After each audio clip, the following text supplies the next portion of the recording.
Welcome, everyone, to this week's edition of the Power Play podcast brought to you by Power Play Sports. I'm Michael Ledoux. I'm the Dan Dallin. I'm Cameron Dallin. And I'm Trey Ledoux. Great to have everybody here today. Very busy week in hockey. Have a lot of special guests coming on our show. So we look forward to an exciting night on our fourth edition of the Power Play podcast brought to you by Power Play Sports. One of the great things is that we have it up and running on nearly every podcasting platform. Isn't that right, Dan?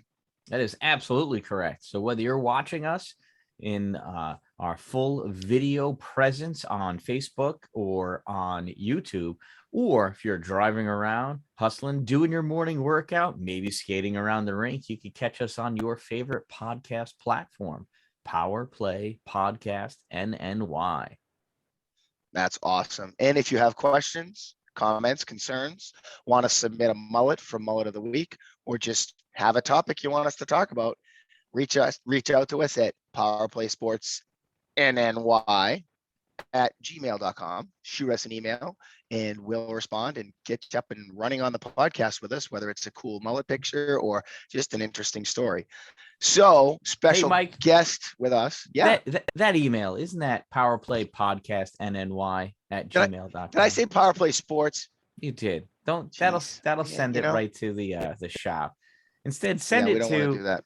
If you were to email, you want to reach out to Mike, myself, Trey, Cameron, ideas. You want to be a guest? Oh my goodness, we would love to have you. You got mullets? Send us mullets. Just send us an email at powerplaypodcastnny@gmail.com.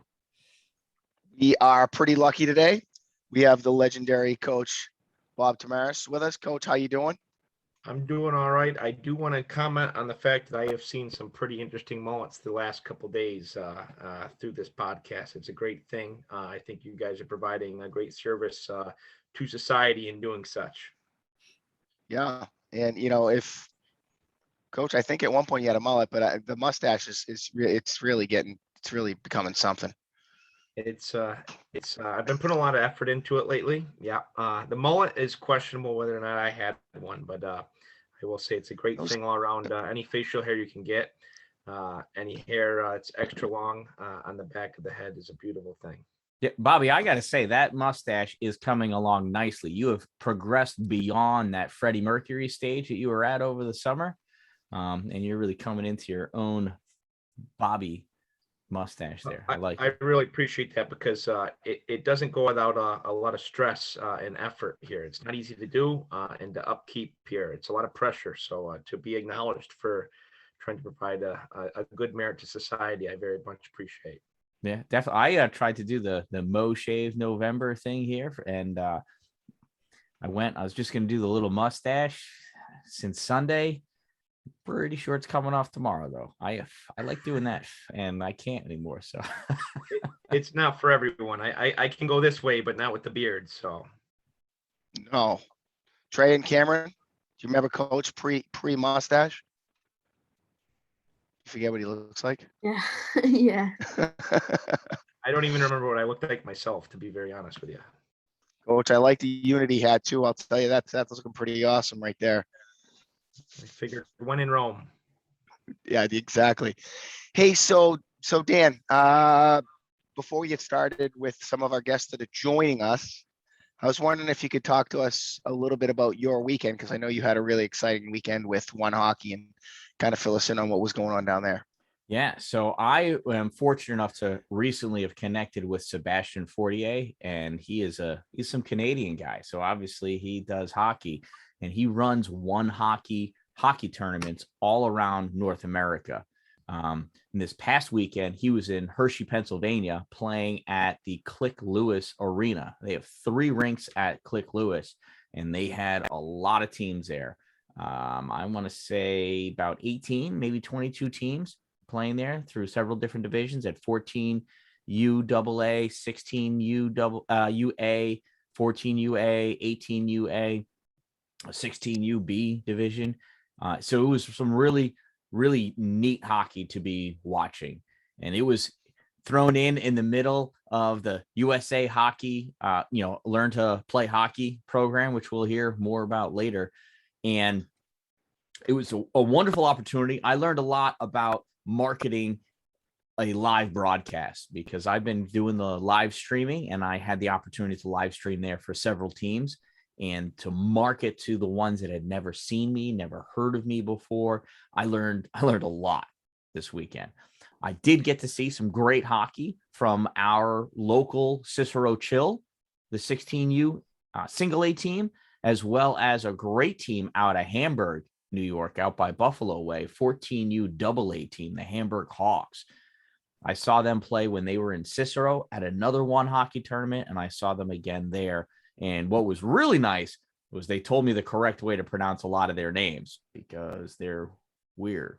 Mix of Polish. So probably a lot of Polish names out there, right? Yep. Polish, French, Canadians all mixed in. Yeah. Absolutely. Yeah, absolutely. That's great. So I wanted to talk to you guys a little bit too, Cam and Trey. Let's talk a little bit about, Cam, start with you. Let's talk a little bit about what's going on in your world in sports besides hockey that you're interested in. Because I know you have a lot on your slate. I was talking to your dad about it. What are you up to with sports this past fall, through the winter and into the spring? What's going on for you? Okay, so this past fall, I was doing cross country.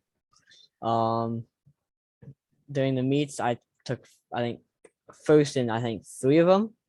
And in the invitationals, I took 7th, 6th, and 5th. How many people were in those meets when you were at those meets where you took first at 3 of those times? So the first invitational meet, I'm pretty sure there was 153 people. And you came in 7th in that one? 7th. Yes. That was the Wow, that's pretty good. Yeah. That was the one in Baldwinsville, I'm pretty sure. And I got Yeah. a bag for it. Oh, that's cool. And what about winter? You going to do anything this winter besides hockey? I'm doing indoor track. Oh, wow. So they recruited you for that, I see, huh? Mm-hmm. Yeah, playing Sounds varsity indoor track. Yeah. Wow. Sounds exciting. And then baseball, you got baseball, you do play baseball, right? Yep. And this spring, I will be playing baseball. Practice is Cool. starting January. Really? Wow. Geez, it's a lot like hockey. They just never stop, right? Yeah. Just remember, hockey's always number one, unless you're Mhm. Tom Glavine. Then baseball's number one. No, That's a little inside joke. fortunately, his baseball coach is Larry King out of Oswego, who's the Bantam coach this year for Oswego. Oh, wow. He knows full well that hockey comes first in the winter months. Absolutely. Yeah, absolutely, for sure. Hey, What about you, Trey Ledoux? What do you got going on in your world? What'd you do this fall? This fall, obviously I'm playing 14U hockey for the Wolves, and I also played modified soccer for IHC. Played defense. How did that go? We finished above 500. I don't remember exact record. It was like maybe 5-3, something like that. Mm-hmm. Did pretty good. Pretty good team. Yeah. Do you have any? Did you have a couple of hockey teammates on your team? Yeah, Nicholas Neto and Logan Peterson are both. Oh, that's cool. Yep. So they play both. Mm-hmm. What And position do you play, Trey? I play left defense. Okay. Yep. Sometimes I play striker too. So. And then this fall, I'm probably going to be playing modified basketball, boys for IHC as well. Oh, that's cool. Keeping yourself not completely sure. Yeah, we can't let that interfere with hockey.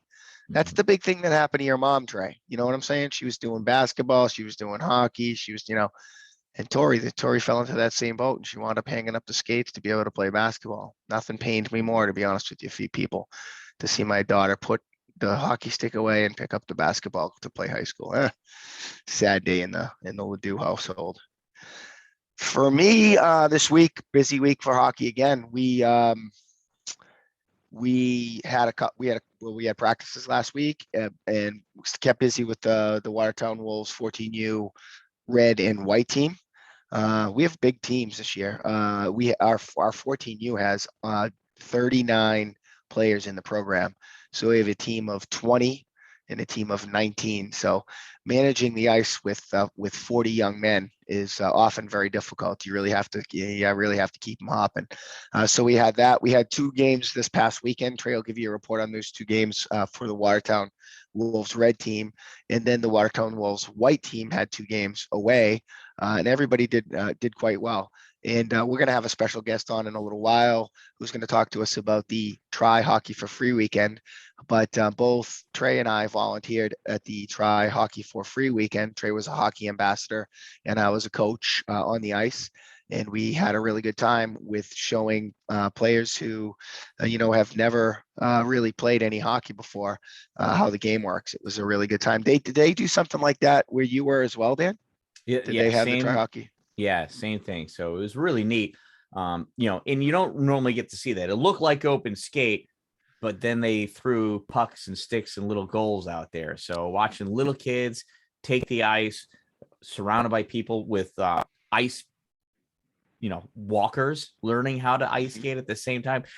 You never see that because that sounds like it could be dangerous, but it looked really well put together, well organized. They had a lot of people lined up and signed up to learn how to play hockey. So it's really great to see how USA Hockey is pushing that new birth or rebirth of ice hockey in younger generations.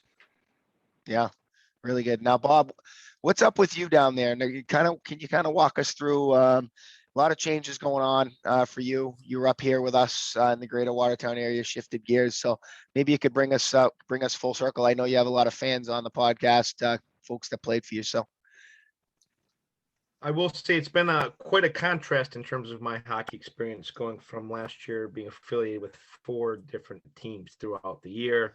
Down here, very recently, they've had some issues with the Elmira rink and ownership and being able to maintain that. So the youth programs have been really struggling to maintain themselves down here. So I've gone probably from spending my time more on the coaching end of things to getting back into actually the playing end of things, and have incorporated myself into the premier men's league down here up at the Domes Arena, which I can tell you, I know Coach Moffat, who's going to come here later, is quite familiar with.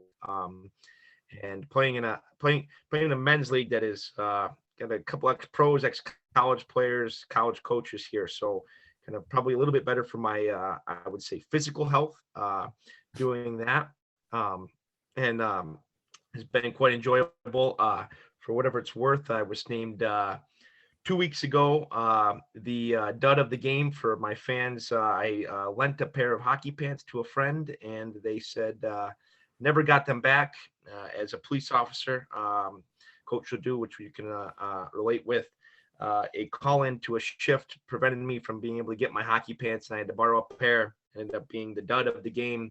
To the week following, ended up being the player of the game. It's really was an American dream type of story, for whatever that's worth.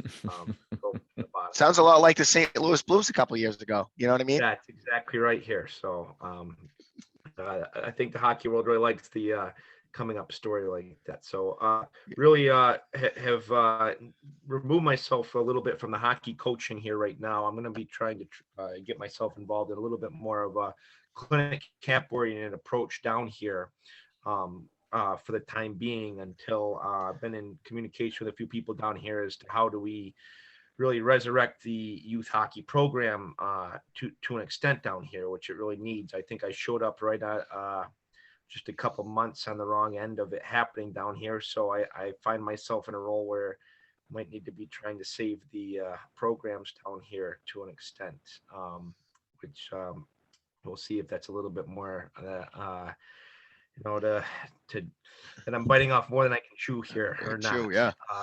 Yeah. We will see here, but right now I'm attempting to maintain a degree of coaching in a camping clinic level here, but much less so than being involved as much as I was, to the extent that I was. Right.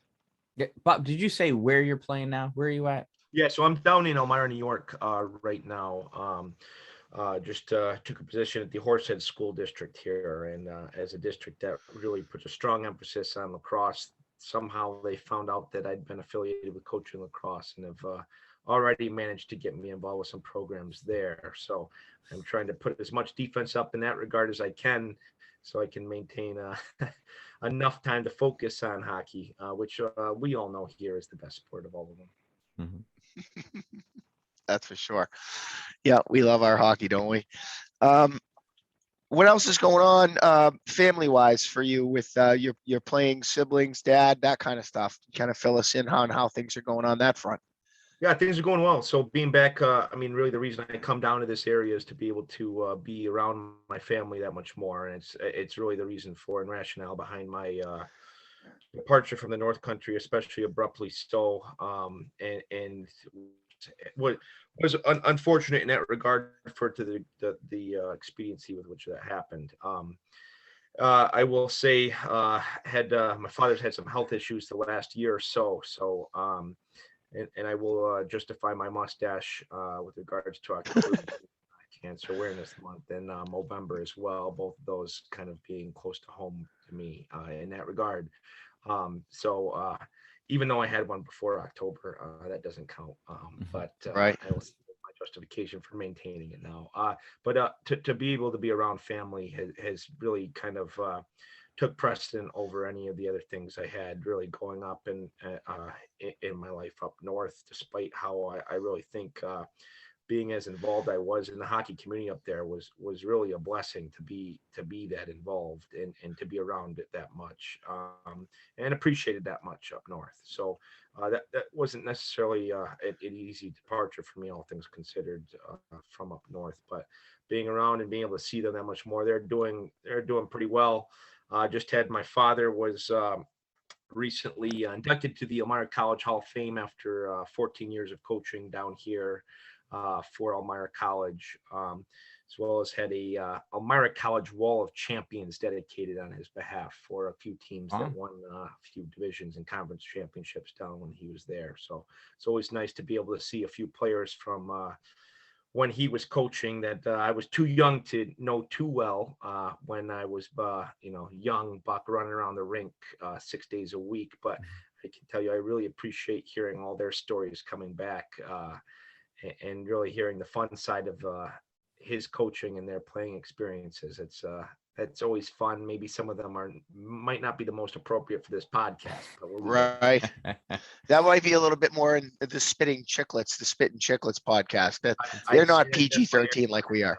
That's Yeah. true. Yeah. Those are some of the best stories, but that's really amazing. That's fantastic to hear the impact that he had on the school there, and that they're repaying the favor by recognizing that. That's terrific. I'll say he's really been appreciative of that, especially as much of that has been player driven or former alumni that he coached driven. Has really pushed for something along those lines, and I think that made it that much more meaningful to him. And it's great to be able to hear him even speak on behalf of some of the years that he's spoken. I've heard a few stories, but to have him open up to an extent and have to be in some public speaking situations that really allowed for him to kind of showcase some of the teams and players he'd had. It was a blessing on my behalf even to really be able to witness that and encounter that. So Yeah, Bob, walk us through his career a little bit, because it goes so much further than Elmira. I mean, take us from the beginning, because he's been all over the place. I mean, he's been everywhere. Yeah, he's a Potsdam guy himself, from the North Country. Actually, the Pine Street Arena. My grandfather played a relatively active role in being able to get that rink there, and be able to provide that. Story they always used to like to tell me is that they received a grant to be able to get that rink up there, and for some reason, I believe it was the state made it so that the grant was contingent upon making sure that the rink was an open air arena. They had somebody from the state go attend a rink up there at Pine Street up in Potsdam, and they said, you know what? Well, we don't care that this grant is, needs to have an open air arena. Make sure you close this thing up here. It's too cold. Right. So, Right. Not too much longer after hearing stories of him having to wear newspapers and magazines for shin pads for a little bit. He played for Sandstoners for a little bit, got mono his senior year, actually, unfortunately. Ended up going to Northwood. story that I always appreciate is that he was actually going to break the Northwood scoring record his year that he was there. He was a post grad, and he ended up breaking it. The only thing is he came in second on his team in points that year at Northwood, so he didn't actually break the record so much as broke it with an asterisk to it.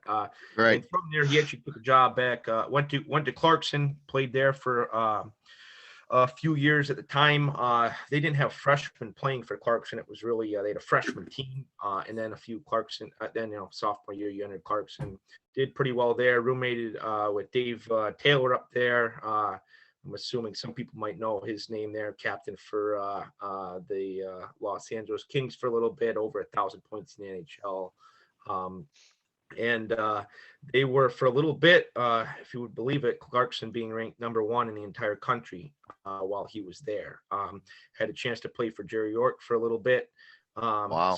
Big stories about that, and Jerry himself and some of the coaches up there. And after Clarkson, he took a job in town, and he got asked to a guy he was working with got asked to coach and start really the Potsdam program up there for SUNY Potsdam. I asked my dad to help him out. And my godfather, actually, a guy named John Horan. My dad always likes to, despite the fact I've only met him a few times in my life, even though he's my godfather, my dad always likes to say that they butt heads a little bit, but for the better, as and very hot-headed Irishman there coaching the hockey team there and starting the program there.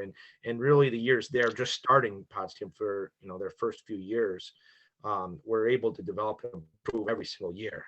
So my dad went from there, went to Northwood. They hired him as the combination of hockey coach, athletic director, and then they also made sure he was coaching, teaching a little bit of geometry for ninth graders somehow. And actually, to add to the resume, he also had to drive the bus back then in the early to mid 80s when things were going on. It's a little bit different times than it is now. So spent a couple years there, coached some great players there. Mike Richter's brother tried his hardest to get Mike there as well. Tony Granado. Some great players were there while he was there. And from there, he went to be the assistant at Clarkson for a little bit. After that, it was thought about whether or not they placed the coach Bill Flaherty at Clarkson, and it's a question of whether or not my dad would have been there, and they decided to go with Mark Morris at the time. Pops went down to Elmira, so that's what brought me down there, and that's being my hometown, born and raised in Elmira, despite having the North Country background.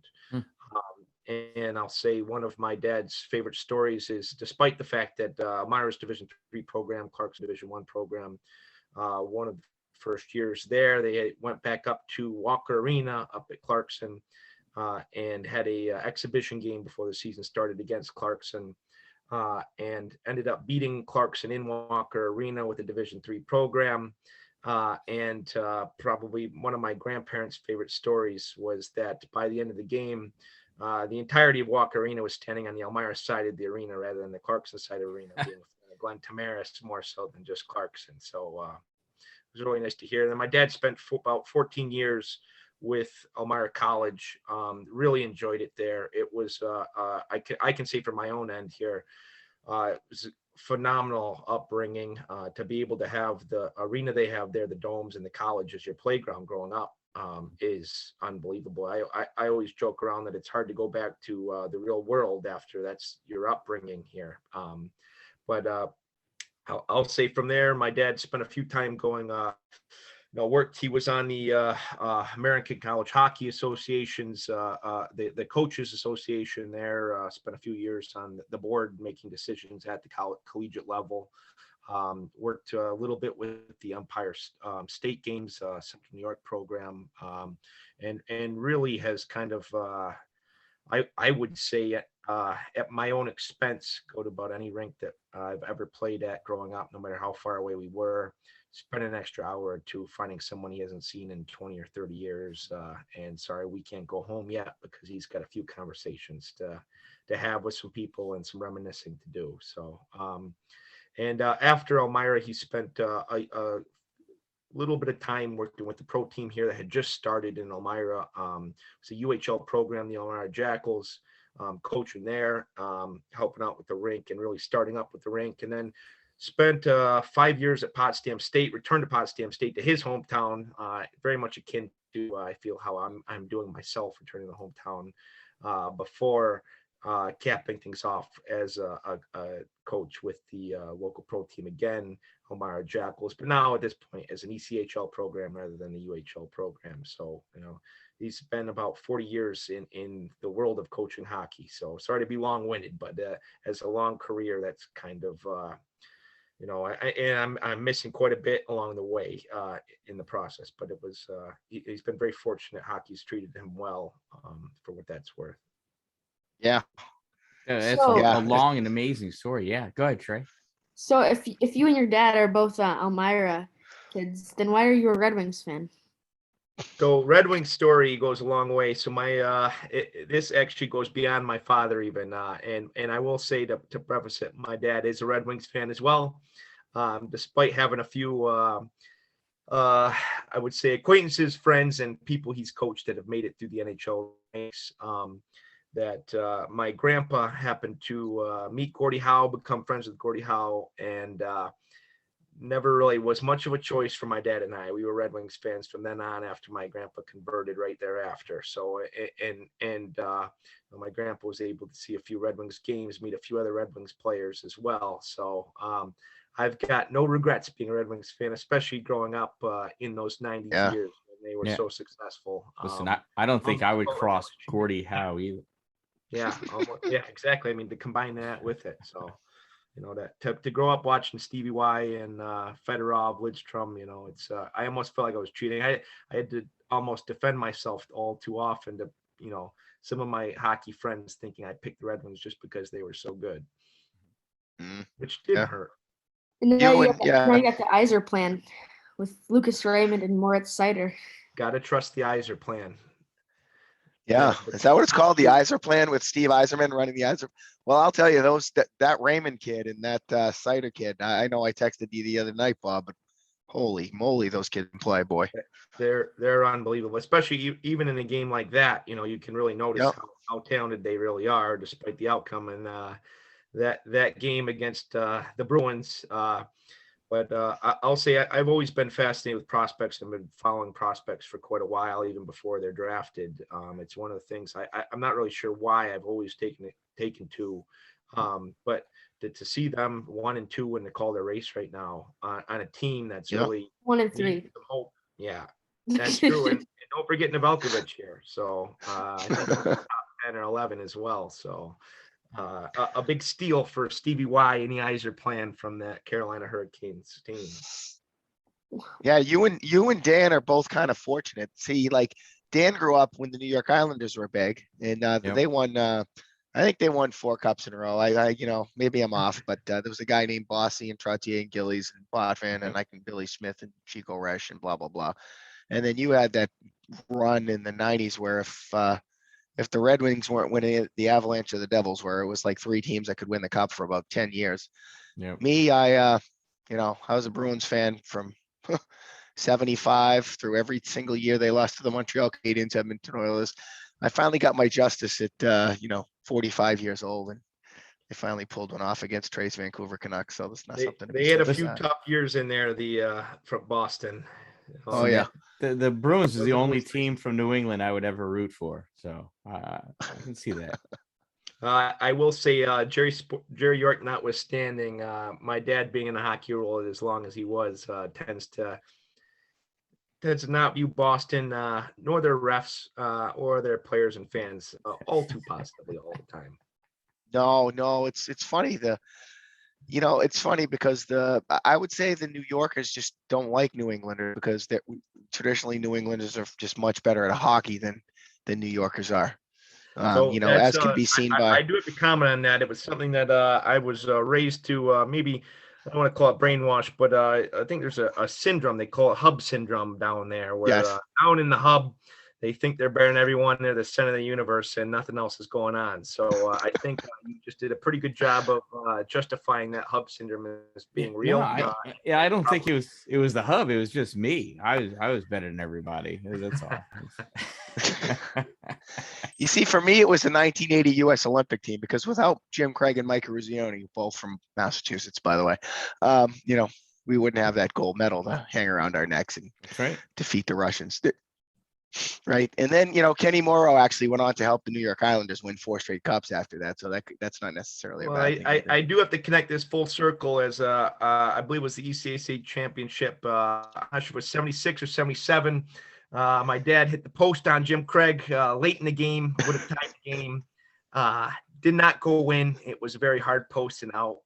And might have changed the whole trajectory of everything. So I'd like to think that might have boosted Jim Craig's confidence enough to allow for him to think that he could handle the Russians if he could handle Glenn Thomaris. That's right. That's right. That's awesome, Bobby. That's a great story right there. That's really great. So technically, he should have the gold medal actually too. That's Right. how I end. Or at least get to hold it every now and then. Holy crap. Wow.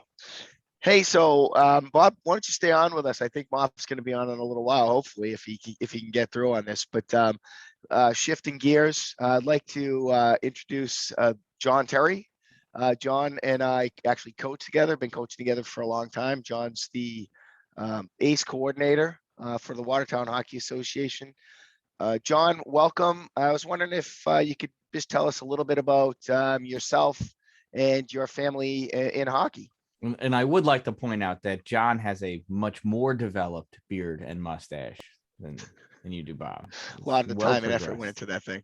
That's right. Hey, thanks. All right. Well, I appreciate you having me. Obviously, yeah. My name is John Terry. How do we start in hockey? Well, I didn't actually grow up playing hockey. I grew up playing lacrosse and soccer. And we ended up here in the North Country, as they say. And my son got into hockey. We first originally started out, did the try hockey for free, actually, which we're getting ready to talk about, back when he was younger, when he was 4. Try hockey for free, then got into learn to play, and loved it, fell in love with it. We fell in love with it. I mean, I grew up a fan of hockey. Actually, all my friends down in Maryland actually played on travel teams, stuff like that. So I grew up knowing hockey, being a fan of hockey, but never played it. And so he got into it. We actually started out in a place called Salmon River when he was a mite. And we spent some good years there, had a lot of fun. Got to listen to Dan, and that's where I got to introduce to the Dan Dolan. And we had a lot of fun in Salmon River. Absolutely. So he was a mite through there. And then obviously he had a bunch of buddies, some lacrosse buddies. So when he became a squirt, we decided to jump up to Watertown, and that's where we've been since, is in Watertown. So he's been a squirt. Obviously I started coaching down in Salmon River. And then I've been helping out coaching and been involved with a lot of great coaches since my tenure in hockey coaching. So that's kind of how we got into hockey. It was my son. Him and I love it. I won't quite say his mom loves it as much as we do, but she's a good partner in it. So yeah. Cool. How did he become a goalie? How did he become a goalie? So actually Cam and him were on the same mite team when he was playing his first year mites, and we were at the Fire on Ice tournament down in Cortland. Mm-hmm. And when we showed up, we had been playing at a level where you didn't dress out a goalie. It was just the kids out on the ice in their normal player gear, and that was it. There's no dressed out goalies. Well, we got to this tournament, and all of a sudden they had dressed goalies, and we're as a group or as a team kind of, oh, what do we do? And Aiden stepped up and said, oh, hey, I'll play goal. And so I would say that was probably the moment when Aiden stepped in the goal, fell in love with it, played it through mites, played in and out through squirts. And then when he became a peewee, for the most part, decided that's the position he wanted to play is in goal, and has been playing in goal for the most part since his first year at Pee Wees. Yeah, Crazy. he's come a long way. Yeah, he's got to be crazy, right? I mean, It's that's crazy. I want you to hit that as hard as you can at me. And if you miss me, I'm going to get in front of it just to make sure it hits me. Yep, that's the purpose of a goalie. Absolutely. And I mean, obviously referencing the Unity team this past summer, we were playing in one game and he literally took a shot, got right in front of it. It hit him square in his pads, but hit him so hard it still left the bruise on his collarbone. And he took a minute to recover and got right back into the game. He got a shutout that game, didn't he? He did. Yes, he Yeah, did. that was a 2-0 game. And then we lost to that team after in the championship, but we don't talk about that. Yeah, we won't talk about that. Blame we don't defense talk on about that. Always blame Yeah. defense. Well, it's easy. I remember as a kid, it looked so cool. The pads and the goalie helmet. You know, it's just it's the coolest looking position out there, at least. That's for sure. So, John, tell us. We had you on because we wanted you to talk about. Last week we mentioned the Try Hockey for Free weekend that was coming up. I almost dropped the ball on it, but D. Dan Dallin was on top of his game and reminded everyone about Try Hockey for Free. So, can you tell us a little bit about Try Hockey for Free? How does it work? What's it all about? Yep, absolutely. So Try Hockey for Free is it's a joint effort between USA Hockey, the NHL, and then NHL member clubs. And basically, they've joined a partnership, and part of their program for November is they call it Come Play Hockey month. And part of that is they have a National Try Hockey for Free Day. This year it was on November 6th, which is a Saturday. And basically, member associations of USA Hockey can register to host the event. Basically, what you're trying to do is you're trying to introduce the game to people who have never played before, who may have never even skated before. Most of the events are for children between the ages of 4 and 9. And basically, it's a way for them to try it for free. They don't even have to have any equipment. Basically, we can provide equipment during those events, and they can show up and get some time out in the ice. Obviously, some get out there and get the knack of it really quick and start pass around the puck. And some obviously are first time skaters, so they're out there just learning literally how to stand up on skates and move around out on the ice. Yeah, it was just like so nice. Like some of them had bicycle helmets or just anything they could find just because they wanted to play hockey. It was amazing.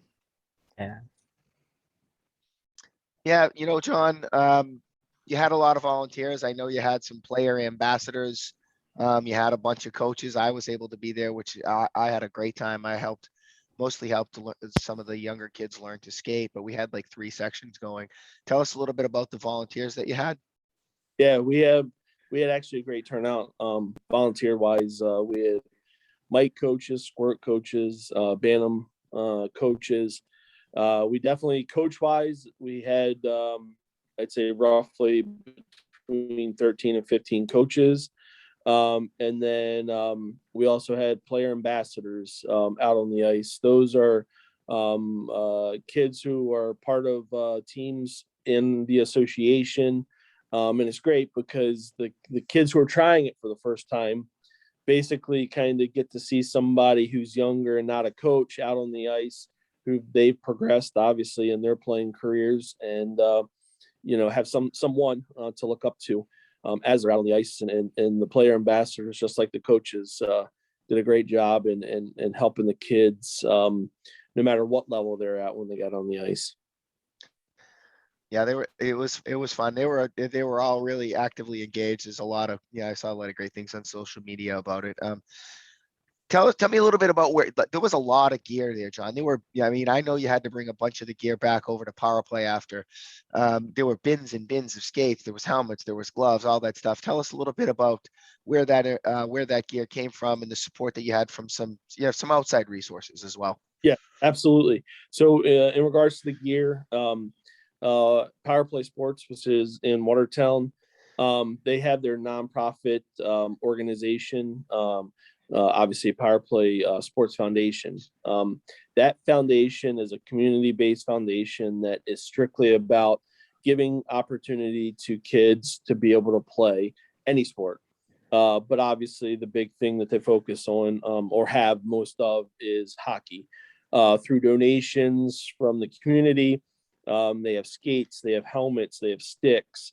And so at the last minute, we started doing some organization with them when we found out how many people we had registered for the event. And they went through all of their stuff that they had, got all the pairs of skates labeled, marked together. So that way, when we were fitting them on Saturday, it was fairly easy to get those fitted. They had roughly about 30 to 40 helmets, 50 sticks. That way the kids, could, per se get the full hockey experience when they're out on the ice. And without them, obviously, they really definitely came through with us in that foundation and allowing us to utilize that equipment that they have. And obviously that's what that foundation is there for, is to support those and basically not limit, because of costs or anything like that, not limit a child's ability to be able to either try a sport or play a sport. Yeah. How many of those John, kids? when I was sorry, Dan. Go ahead. Yeah. How many of those kids jumped in and signed up for mites right then and there? I don't have an exact number, but I can tell you, because obviously the progression typically is they do the try hockey for free. Yeah. And then if they really love it, they sign up for a learn to play program. And Paul Trimper, who's obviously one of the owners of Power Play and one of the members on the board for the foundation, I was texting him this evening real quick just to kind of get an idea, because they were there to talk about learn to play at the Try Hockey for Free event. And they've had quite a few people call to first of all inquire about the learn to play, or who have registered for upcoming sessions of the learn to play. So it was a great transition, because we had 58 kids register for our Try Hockey for Free event. We had 45 that actually attended. So we had and I had calls literally all the way up until the event, people calling to see if there's still room, stuff like that. So it was quite busy. Now, you said earlier that this is like all of November is something about trying hockey, or it's learn about hockey, or tell us a little bit about that. So obviously to get the sport of hockey out there. Obviously, USA Hockey has teamed up with the NHL, and November is they call it the Come Play Hockey Month. And part of that is the first weekend of that month is they do the Try Hockey for Free. And it's roughly throughout the country, they say about 450 associations that host the Try Hockey for Free event. Mm-hmm. Wow. So are there other programs or other things going on in November for the Come Play Hockey around that? To be honest with you, I'm not going to lie to you. Besides the Try Hockey for Free, I am not 100% positive. Okay. So it's the open invite. It's just to keep It's the the awareness. Absolutely. So put it out there, keep the invite. Yep. the MITE organization needs some help with student coaches, right? Yes. So in regards to that, USA Hockey does have student coach, what they call a student coach program. That's another thing we're going to be starting up this year. This Thursday at 5:00, we're holding a session for any player with the association who's 13 years or older who is interested in becoming a student coach to attend basically the session at 5. It's going to be at the arena in that conference room / party room right next to the concession stand. We'll get the session out of the way, and once they're completed that session, we can work with basically they're eligible to help out any team lower in their age level. So mites obviously need quite a bit of help, or not, I won't say quite a bit of help, but obviously they're always looking, especially when you have mites, you have 50 kids out on the ice. There's a lot of cats to herd. It sure is. So having those student coaches out there to help either demonstrate a drill or assist the kids in the drill is what this program's for. And obviously, as we know, coaching is volunteer, and you know, it's one of those things where if you don't have those people volunteering, you know, it's hard to put together teams. So if you start kind of, you ignite that fire or whatever, that interest in coaching at a young age, it helps develop the next generation of coaches. Yeah, you know, one of the things about that too is, and I think you know, all of us here saw some of that this summer with the Unity program when we had kids like, you know, Silas Skorsky's age. He's a, you know, a first year peewee skating with a kid like Zach Blevins, who's, you know, a great midget player.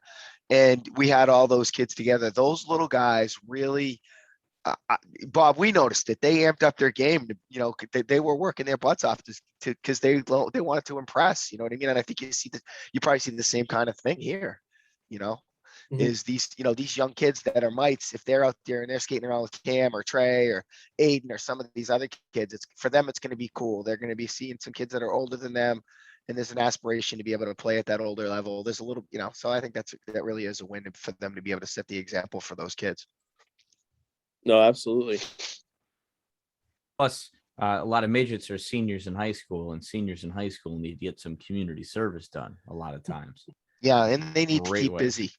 Yeah, Doing good things. I'll admit from the coach's end of you know, the coach's perspective here, that having those kids around to be able to make sure that you know, one, modeling is an aspect of things that I think is huge, especially having somebody to model things for them that are not too far removed from those kids' skill levels and abilities, and something that allows for those kids to be able to see someone wearing the same jersey they are, doing those types of things to a level that's really that significant, you know, and impressive.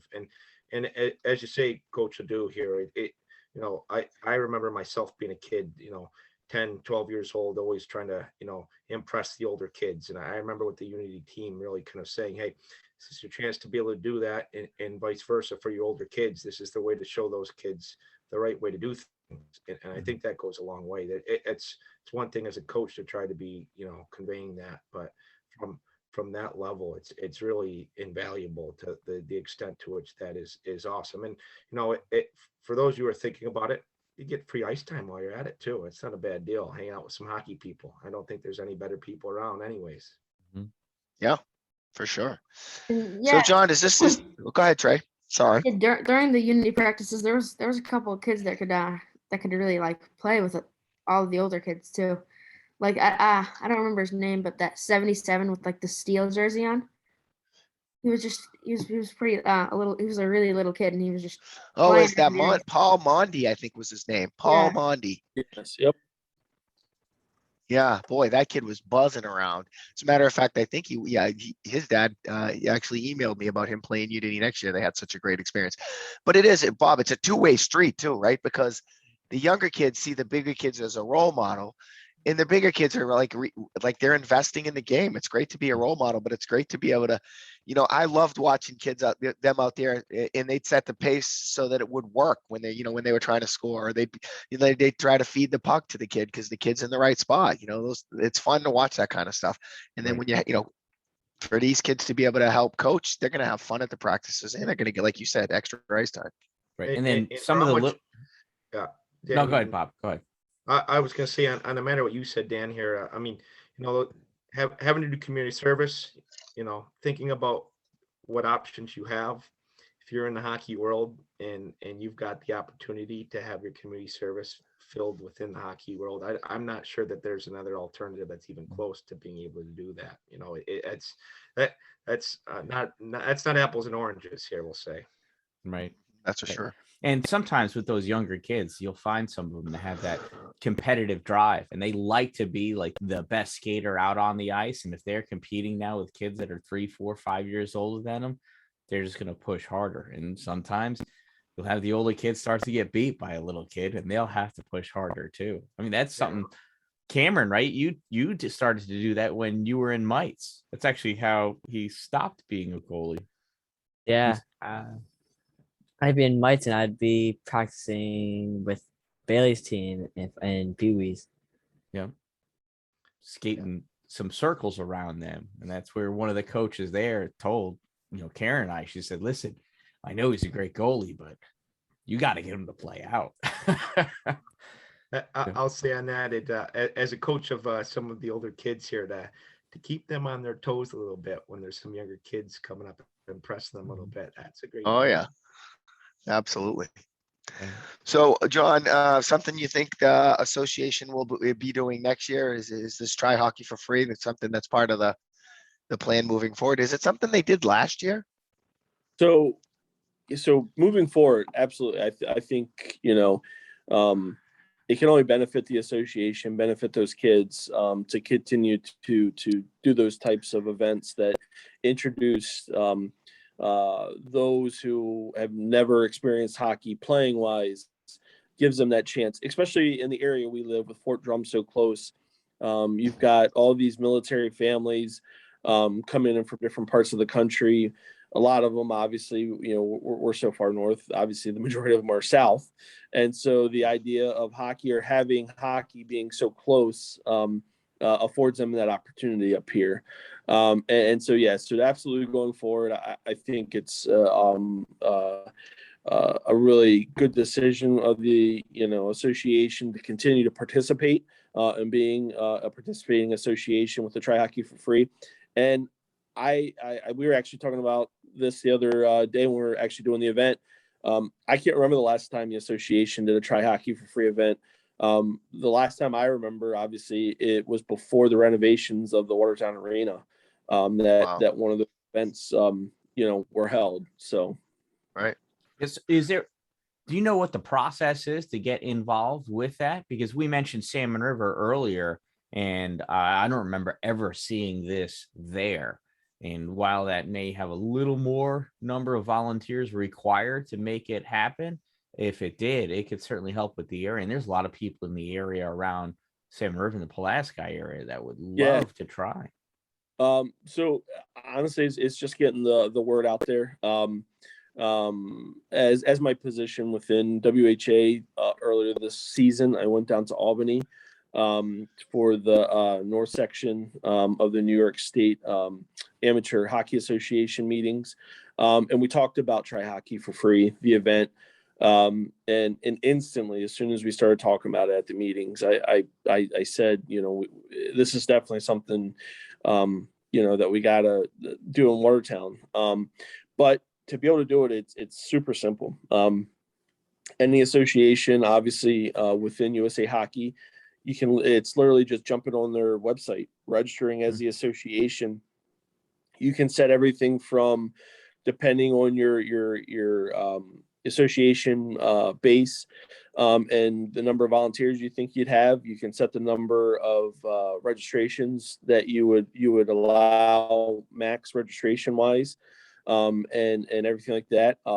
Basic USA Hockey provides you with the marketing material from all that stuff I was posting on Facebook leading up to it, came directly from USA Hockey. I mean, they literally kind of give you per se that roadmap of exactly how to make it a successful event.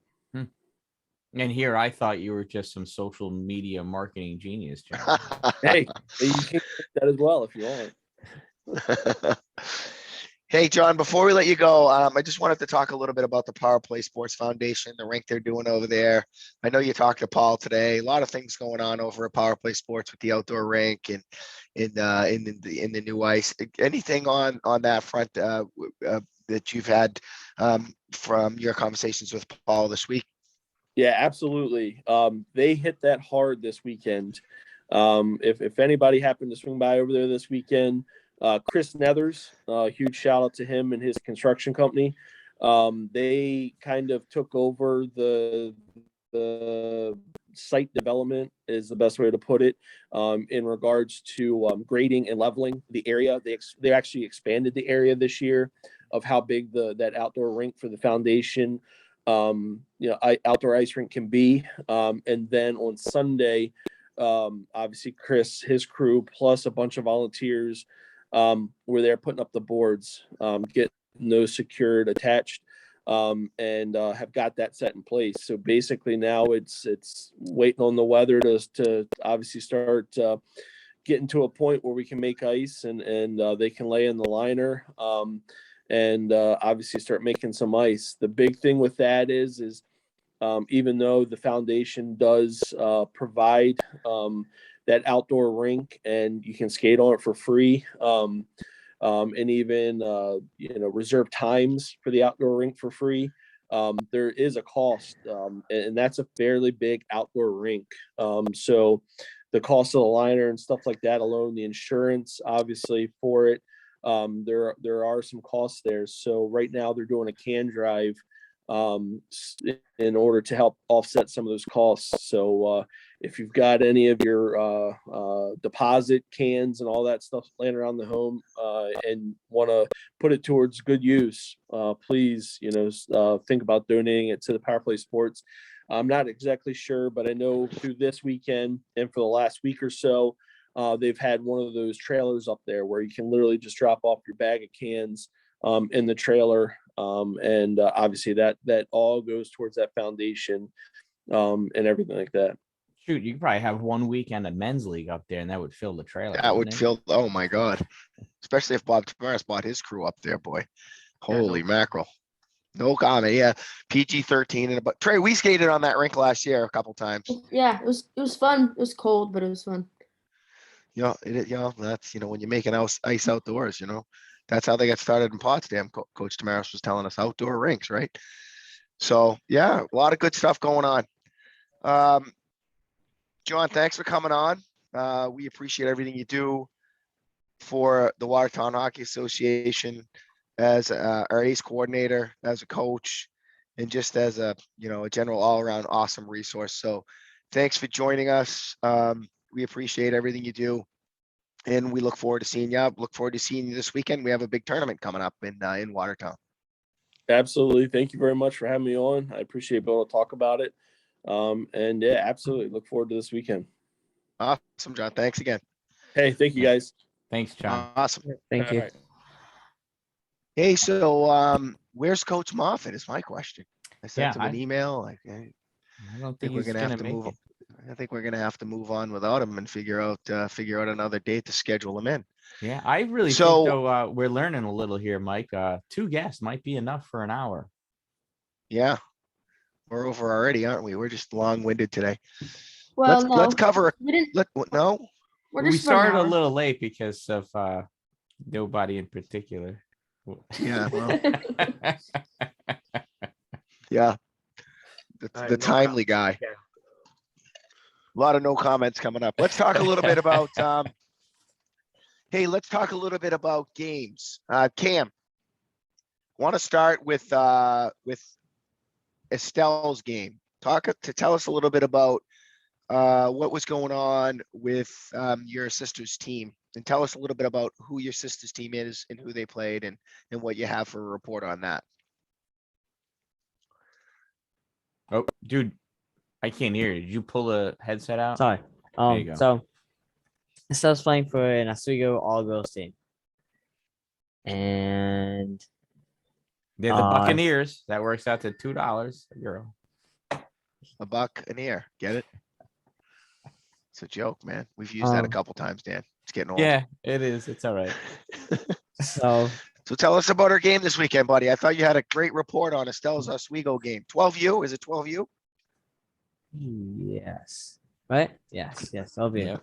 it. Estelle's team played the Binghamton Storm on Saturday. Where? And during the first period, like 20 seconds in, 13 scored. Binghamton scored.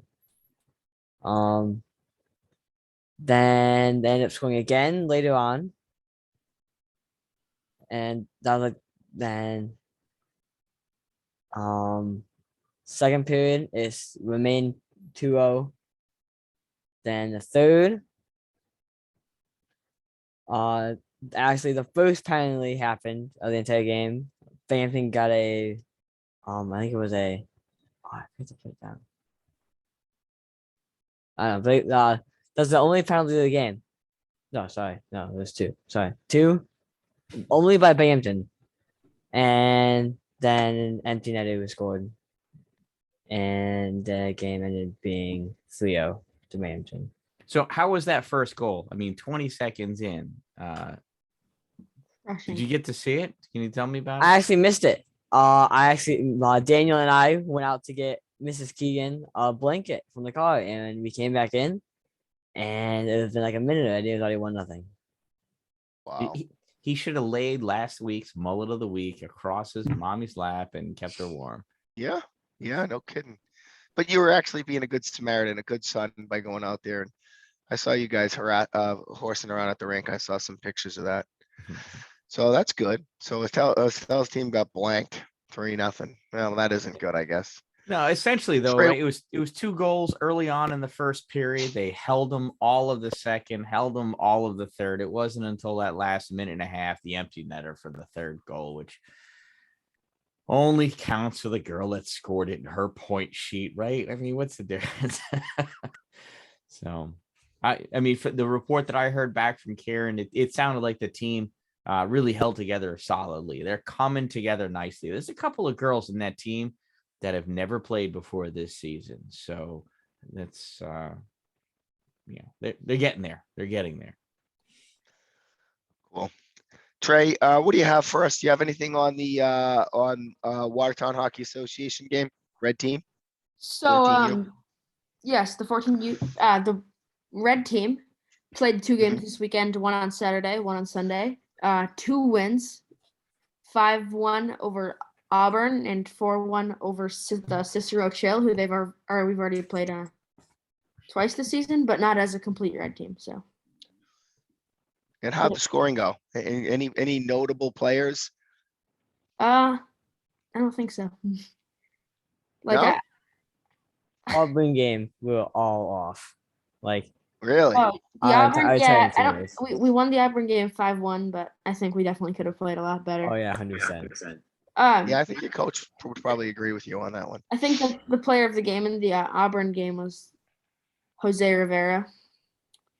Yeah, Jose had a pretty emotional weekend. Yeah, his grandmother got to see him play for the first time ever. And his grandmother's really sick right now. So it was tough for Jose. She came up all the way from Massachusetts to watch him play. And I think in the third period, actually, took a wrister from the second period? Second. Yeah. It was on our side. Wrister from the point, and it When was bar one of down. these shots. Then bar down, it was like, wow, where did that thing come from? Crazy. So that was good for Jose to be able to score a goal for his grandmother. It was really a really exciting time for him. I also got to report our 14U boys white team, coached by Brian Nutting and Chris Hyde. They traveled down to Corning on the 7th. And they had a great game against Corning. There's some debate as to whether or not Aiden McAloon had 2 goals or a hat trick. I seem to think he possibly had a hat trick and that the score sheet was off, but I know Brody McGregor played net for him in that game. Brayton Bradley had a couple of assists, and Watertown came out on top 3-1 against Corning, which was nice for them. First win of the season for the 14U White after a couple of tough losses, 6-5 games or 5-4 games. 1-goal game to Massena, 1-goal game to Oswego. So they've been playing quite well. Then on the heels of that, they made their way over later that afternoon and played Ithaca. And it was a not an official Snowbelt League game, but Ithaca had the lead at the beginning of the third period, 3-1. Watertown Hockey Association 14U white team fought back.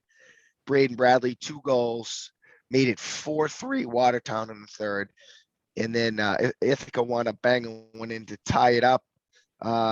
Great players of the game, as noted by Coach Nutting, Aiden McAloon, Tanner Birkenstock, Brayton Bradley with a couple goals, and Brody McGregor 35 saves in the tilt. That is, it's a good save percentage right there. He's 35 out of 39, good stuff.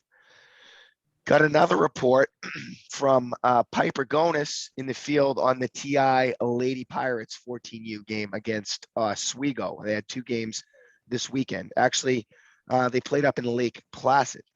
And Grace Folsom continues to light the lamp. Every time I see scores from the TI Lady Pirates, and I think they played Estelle's Oswego team a couple of weeks ago here. I'm seeing Grace Folsom's name on the score sheet. Piper reported scored the first goal, gave them a 1-0 lead.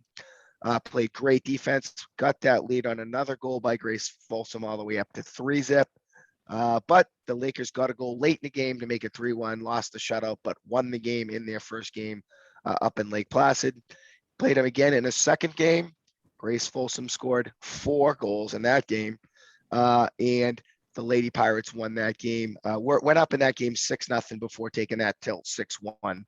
So a name to watch on the ladies front seems to be Grace Folsom, the 14U girls team out of TI. Turning to the college front.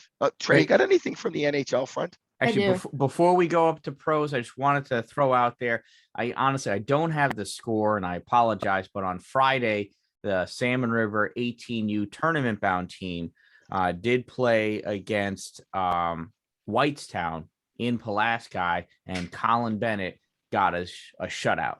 I'm pretty sure it's 6-0. 6-0, yeah, there you go. 6-0 shutout. So I can do you one better. I don't know the score or the date of, but I do know the Wolves, the FHL Wolves won their game. Oh, they did. That doesn't sound better. Come on now. Yeah, that's not right. Colin Bennett's one of ours. Right. He played. We might not always want to claim him. And Colin Bennett loves to talk. Yep. Right. Colin Bennett loves to talk. I'm sure he was still the last one out of the locker room for sure. He probably was. He did a heck of a job helping Bob coach this summer. He was giving him a lot of advice on the bench. I can tell you that. But good for Colin. I got some good feedback on the way out of the locker room as well. Yeah. So yeah, I did see that though, Dan. 6-0 shutout for Colin. So that's awesome. What else do we have? Trey, you got anything on the NHL front? Yeah. How the Bruins doing right now? Bruins playing right now? No, they won already. Oh, they did. There's another team that won, I think, too. Yeah. So the Detroit Red Wings, they ended up losing. The Edmonton Oilers scored 12 goals in the final second of the game. That's not what I saw here. The final 3 seconds, 12 goals. The Red Wings were up 3-0, and then obviously they're not good. So Edmonton scored 2 back, and then Moritz Seider scored an empty netter, but that's not to be talked about. So second move of the year.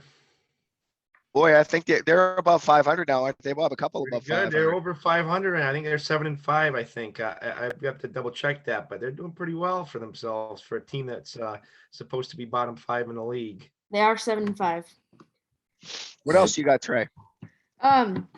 Trey, you better watch that too, because Cameron's mom will put you down for bad trash talking the Red Wings. Big Detroit mom's side here. That makes 2 of us. It could be an army in very, very soon time. So the Red Wings also won against Vegas a couple days ago, 2 days ago. Yeah, big news coming out of Vegas. What do you guys make of that whole deal? What do you think of that? Jack Eichel traded to the Vegas Golden Knights for Alex Tuch, Payne Krebs, and a couple of picks.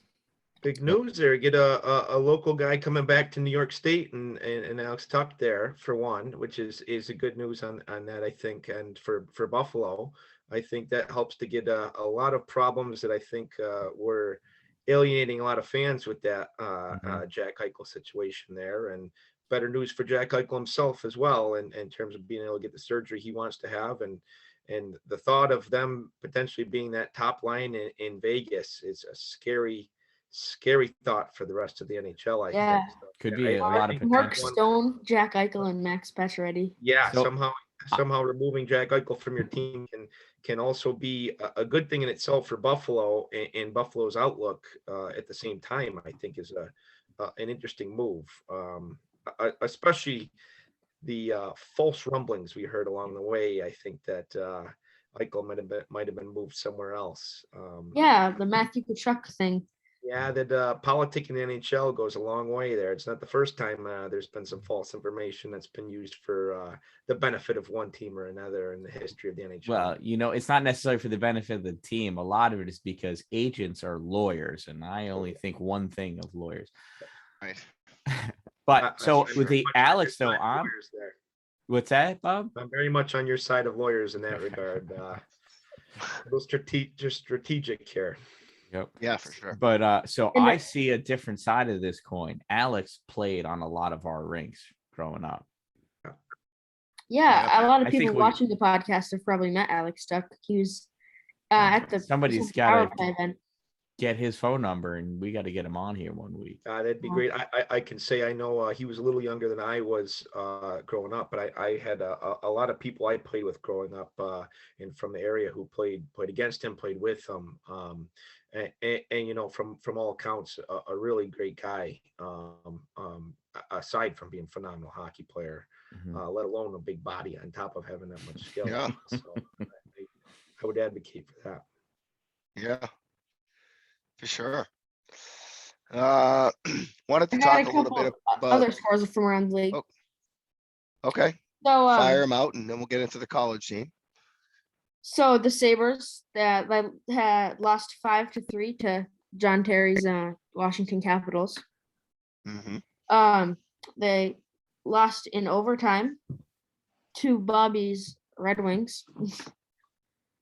And then the Bruins fell 5-2 to the Leafs, and obviously just won against the Senators 3-2. And then they also won against the Red Wings 5-1. The Rangers lost 6-0 to the Flames, and then won 4-3 over the Panthers.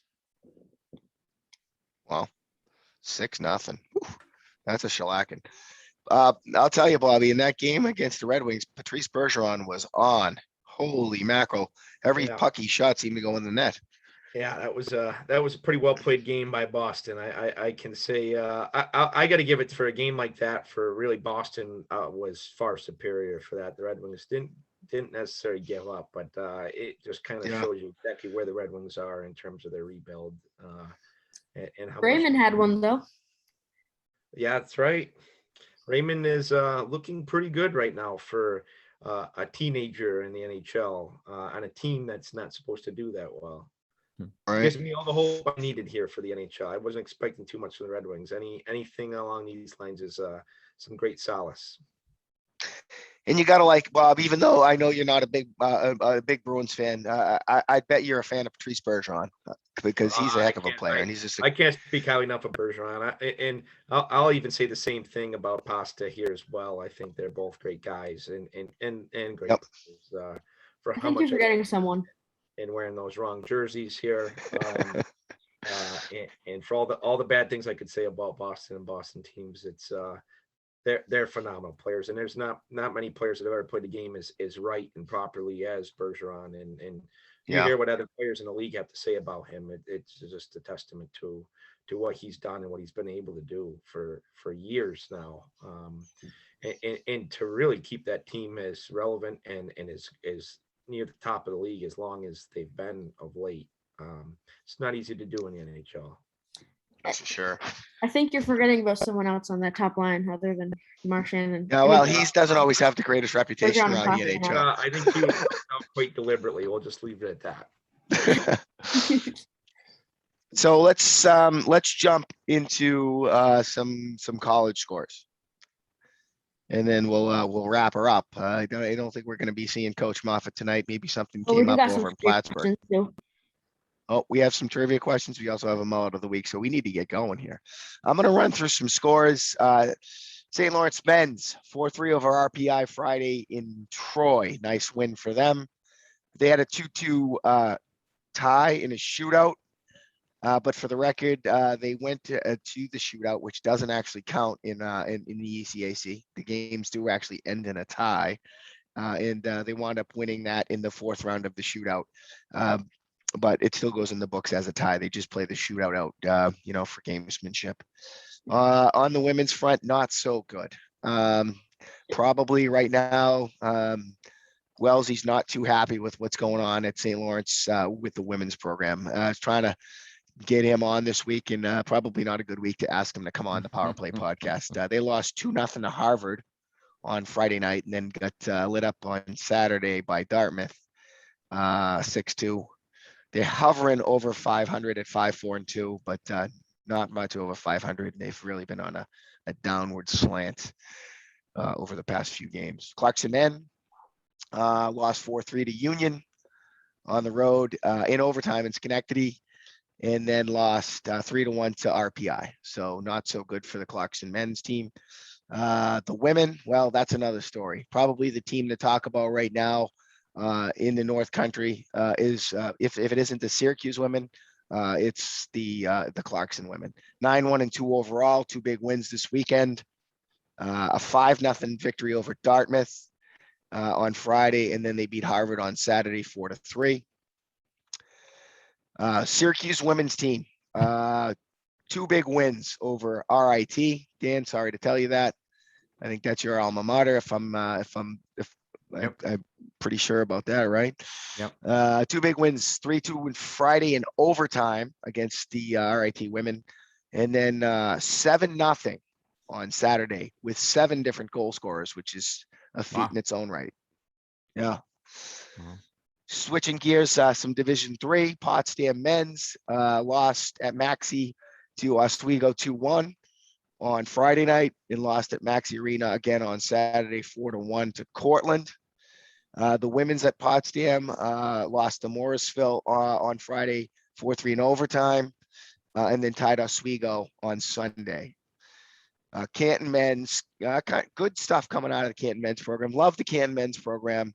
A lot of connections to the North Country and Central New York there. They beat Castleton in Canton on Saturday. Local Canton kid, Sam Martin, heck of a lacrosse player as well, had a great game. Sean Shepard, who's a local down here in the greater Watertown area from Dexter, also a great game. Jesse Farabee, that name may ring a bell. As Coach Bob mentioned earlier, I think his brother plays in the National Hockey League. Jesse Farabee, they all had points in that game. So good game for the Canton men's team. The women at Canton were off. They're heading to Morrisville this coming weekend for a double tilt. And then in Plattsburgh, 6-5 win over Cortland on Friday, and then a 2-2 tie with Oswego on Sunday. I think it was a Rock the Red weekend up there at Plattsburgh, so it was probably a happening time because Plattsburgh's a big show in town.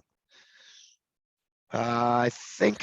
So back to forward- D1, RIT men's. Yeah.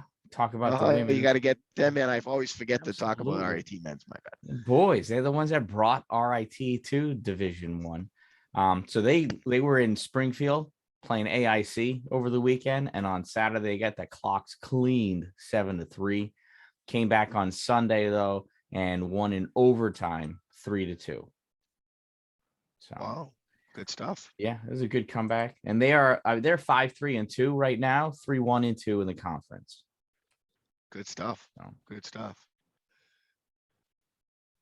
What do you that's all got I got. going on down there? Anything going on at Binghamton? Not much in the hockey world. HL team is no longer here in Binghamton. They're picking up a Fed team down here as well. That's just beginning this year here. So. Oh yeah, the Bear. Did they play the Watertown FHL team? Yeah, I believe Yeah. they've already played each other, right? Right. To be honest with you, I haven't actually checked the score out for those games here. It's been some interesting developments with that team coming in and how that's gonna play out here. I think a lot of that's still manifesting, to be honest, and how it's gonna work out after having quite a long time having an AHL team here in Binghamton, affiliated with both New Jersey most recently and Ottawa before that. Sounded like it was some conflict between ownership and the Ottawa ownership and management that kind of led to those types of developments, really. But Where did they move to? Where's Ottawa's farm team now, Bob? So they actually went up, I believe, to Albany area, where oddly enough is where the shift happened prior, where you had the Devils farm team and Ottawa farm team switch for a second, basically swap programs to an extent. Right. Well, I do know the New Jersey Devils. They were the Binghamton Devils, but I think they moved to the Utica Comets now. Correct. So the Utica team, who had been previously affiliated with Vancouver, decided to kind of split up and go back a little bit closer to Vancouver for the sake of a lot closer. a little bit easier. Yeah, it's to say the least here. Yeah. In Abbotsford. and now that's made it easier for Vancouver. And it's tough to compete with that Utica team. Binghamton's a very much a hockey town and always has been, but Utica has to really be applauded for the amount of support they give behind their hockey programs, and always have, and being able to play at that odd arena here, and how much the town gets behind that. It goes a very long way, especially in terms of security of keeping some of those minor league programs intact and keeping going here. It really goes a long way. So, but I can say Binghamton hockey here, they might not have been the happiest about losing the AHL team, and I know there's still some efforts to kind of reinstate that back into the area, but other than that, I can say as someone who's got some affiliation with Clarkson, it's tough to see this weekend here as a program who really wasn't expected to do as well they did done the last couple of years. It was just a tough weekend after they'd done all right here a few weekends prior to this altogether. Yeah. Yep. That's not the greatest thing. So Trey, do you have some trivia this week? We got to make sure that we wrap this up here soon. I think we're losing Cam. I think Kim's about ready to fall asleep. Yeah, and he's got a test tomorrow. Well, we Yeah. don't need to do the trivia. Yeah, we'll save it. Why don't we save the trivia for next week, and we'll wrap it up with announcing this week's mullet of the week. And right. What I'd like to be able to do, if I can, we have some viewers that actually have the ability to watch us on YouTube live. So I'd like to share the announcement of the mullet of the week. This young man right here that you can see on your screen, wearing this Carthage baseball shirt, of all things. I think you announced a couple of his games this weekend, Dan Dallin. I did. He played on the Cicero Chill team this weekend at the One Hockey Hershey, Pennsylvania tournament. He had, where did my note go? I lost it. Anyway, it's over here. 3 goals and 1 assist over the weekend in 5 games. He played really well. Yeah. Yeah, and he played really well, and he's looking better than ever here. That's right. Walked away with the championship. He's got a first place medal now from the weekend. Got to hold a little cup, and those animals that it wasn't them. There was one of the teams they drank out of the cup, and it's the same cup that goes everywhere. So it's pretty disgusting, but good for them. Yeah. They won though.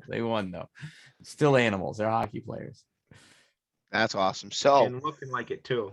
Yeah. Yeah, he does look like he is the Colin Whitmore of the Cicero Chill and the Unity 16U program under the tutelage. The reason why he's doing so well, ladies and gentlemen out in the audience, is spent a lot of time under the legendary tutelage of one Bob Thomaris this past summer, brought his game to a whole nother level. And he really did, Bob. He grew by leaps and bounds this summer, I think. He brought a lot to his game, playing with some of those different kids. I can tell you, I was very much looking forward to working with Colin. I had him on a few good places with a few good line mates. I thought were going to be very conducive to his success this year between the HC program and the Unity program this year. So to see that is bittersweet, because that's a beautiful looking set of salad on that guy's hair right there. But I'm glad to hear he's doing well and seeing success in the hockey world still. I'm not surprised. Absolutely. Good stuff. And I think he'd be happy to see Coach Thomaris next summer running an 18U program for the Unity Hockey Club. So let's not take that off the table, Bob. If you have some free time, keep us in mind. Certainly that's a great thought there. And I don't know about how much baseball did for Colin's hockey career, but we might have to talk about that in the equation as well. Absolutely. Awesome. So with that, I think we're about to wrap it up. I'm going to turn it over to my esteemed colleague, the Dan Dallin, to finish this off with his typical closure. Dan? That's right. And we got to all start doing it together, I think. But I am the Dan Dallin. This has been Power Play Podcast NNY. Don't wait for it to be a good day. Make it a great day, everyone. A great day. Thanks, everyone, for being here. Thanks, Bob. Thanks to our guest, John Terry. We appreciate it. We're going to get Moff on. You have my word on that. I'm going to reach out to Moff and see if we can get the Plattsburgh team on for our next podcast next week. So thanks again, everyone. Have a great night. Hey, thanks for having me, guys. I really appreciate it. Oh, great Thanks, having you, Bob. Bob. Good night, everyone. Good Yeah. night.